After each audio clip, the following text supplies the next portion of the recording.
much as I can. First So of all, I thought you said he's kind of I want to join issue with Nilkant because I don't think the private banks have covered themselves in any glory whatsoever. We have more scandals in the private banks today than we have in the public sector banks. And nobody can blame only the public sector banks. There are more scandalous things coming out of the cupboard of private sector companies. There are more scandalous things coming out of the cupboard of private sector NBFCs, private sector HFCs. And this government is trying to clean up that mess. And that is the consequence that Nilkant you're talking of. I don't think privatization is the panacea of all the problems of this country. The public sector banks today are the reason why India has developed so much. They are the reason we see all over the country infrastructure, power plants, manufacturing companies.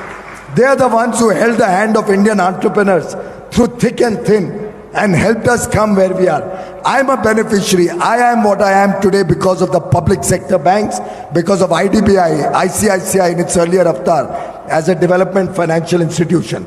No private bank would give money to a young entrepreneur just wanting to start a new business.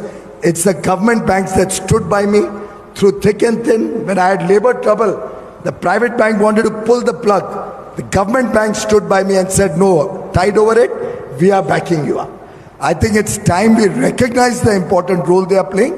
Not to say that we should not privatize, not to say that we should not disinvest. Government has no business to be in business. I support that. But let's not castigate the private sector bankers. They've done some huge work for this country. And I think it's a matter of pride for India that we have projects in the remotest corners of India. No private bank, including the one where my friend Nilesh Shah works, has ever lent to any industry 1 rupee. They've never lent to any exporter, taken any risk capital. It's the government banks that have taken risks and created entrepreneurial spirits in the country. Hats off to these bankers for the adverse circumstances, very, very adverse circumstances in which they have worked.